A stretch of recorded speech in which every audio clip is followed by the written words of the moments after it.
Right, it's about time I explain what I've been doing for the past couple of days. So obviously the oak went in. I'm not sure how I'm going to break these videos up, but that's in. Then I started framing out the roof. Now the bit that sits on top of the oak is fairly straightforward because it sits on the wall plate over here and it sits on the oak, and that's nice and strong. I then framed out with the trimmers and double joists around our aperture for the window, the roof light, which is fairly straightforward again. And we decided to build quite a big overhang here. So that end is just basically cantilevered off the oak. Coming out this way though is a little bit more tricky because none of these timbers can carry all the way across to do the same sort of cantilever idea.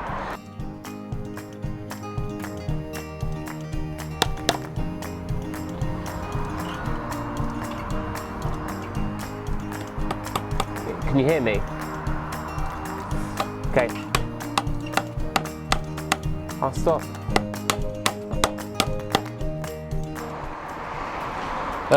Sleeping children. Let's find something else to do. There's a few options if my amateur engineering doesn't work. Our fallback is either we can do an oak gallows type, either a pair, basically a bracket that comes up there, or like I've got this timber here, we can just have a standalone oak post. Right, let's get the end fascia cut.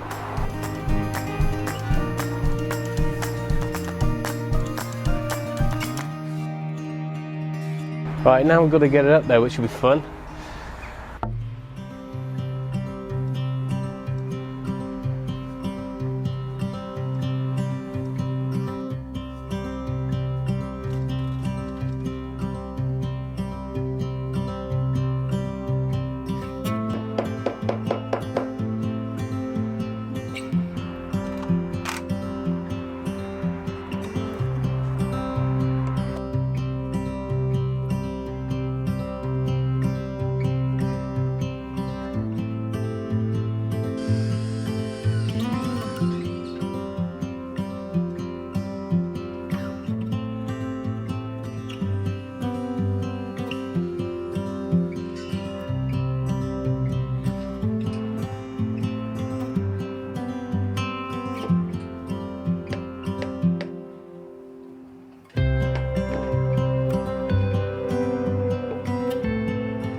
Right, we are a couple of days on now. I haven't managed to do anything else, so I need to finish off the roof framing. We've got a series of metal straps, a few different options to basically tie all of the roof timbers down to our frame.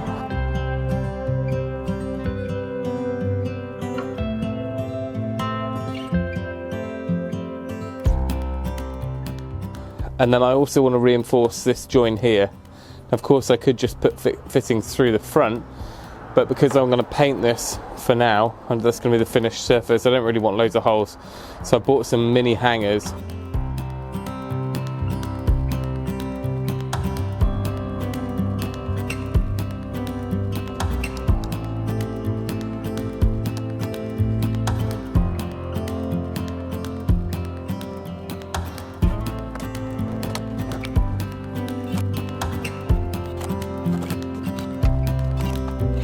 But that is all anchored in now, and there's not much give in that side at all.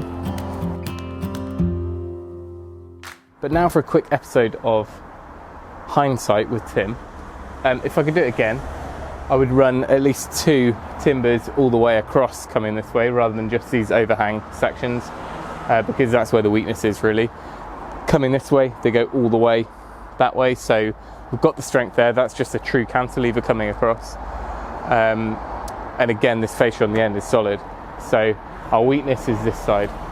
We're at a point now where there's really not much give, not that I can tell when I'm hanging it on myself, but when we get the OSB on, that's going to really kind of help with the torsion, maybe torsion on top, and just kind of tie it all in. This overhang here, yes, I could probably put another timber in here, not sure how much it's going to help. This really can add a lot of strength, but again, the section beyond the corner needs to be set back quite far that way, and we can't really do that because of our roof light. So all in all, We could have designed it better, but I think what we've got is what we wanted to achieve, and now we can get on with banging the roof on.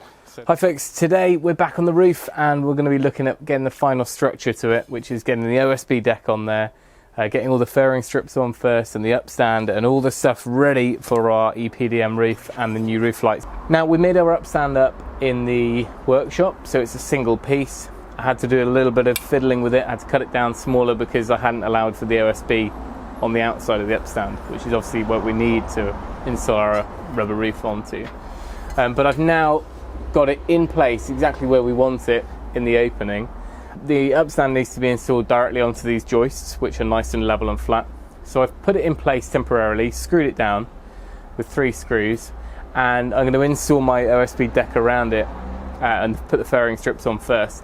My thought is that I can then remove the upstand, roll out the rubber roof, cut the opening, and then put the upstand back in and roll it. It's just a bit easier than trying to, you know, manhandle the rubber around the roof and cut the upstands accurately. If I can just run a knife through it in this opening like that, it's going to be a lot easier.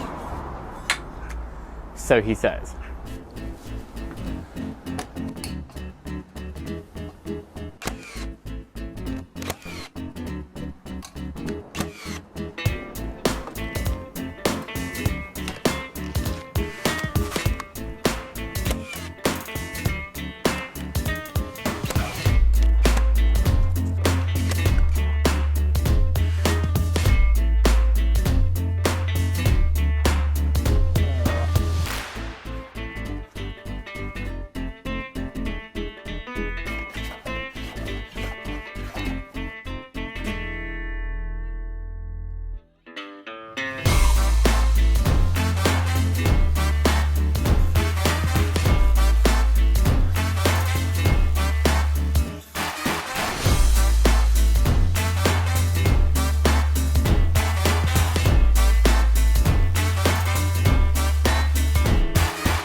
Right, a couple of things to explain.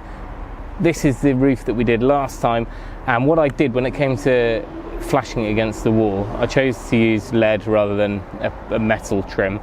But also, because we haven't really got a course of nice straight bricks, what I did is I installed under this lead a timber upstand, carried the EPDM up and slightly over that, and then dressed the lead, or chased it into the wall and dressed that over the top.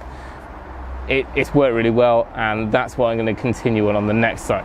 So this is where we're going in against the current wall. There's a little bit of a gap there, just an expansion gap.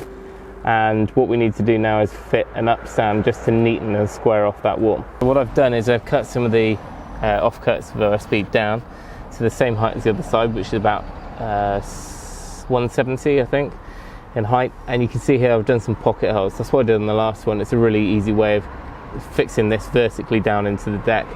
And really we don't need to fix it into the wall. We might put 1 or 2 fixings in there to hold it straight.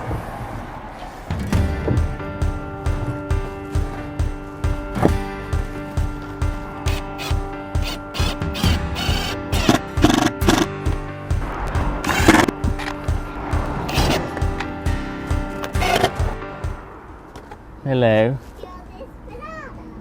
Do I want the banana? Why? Is it not ripe? Say Daddy gets it. Yeah.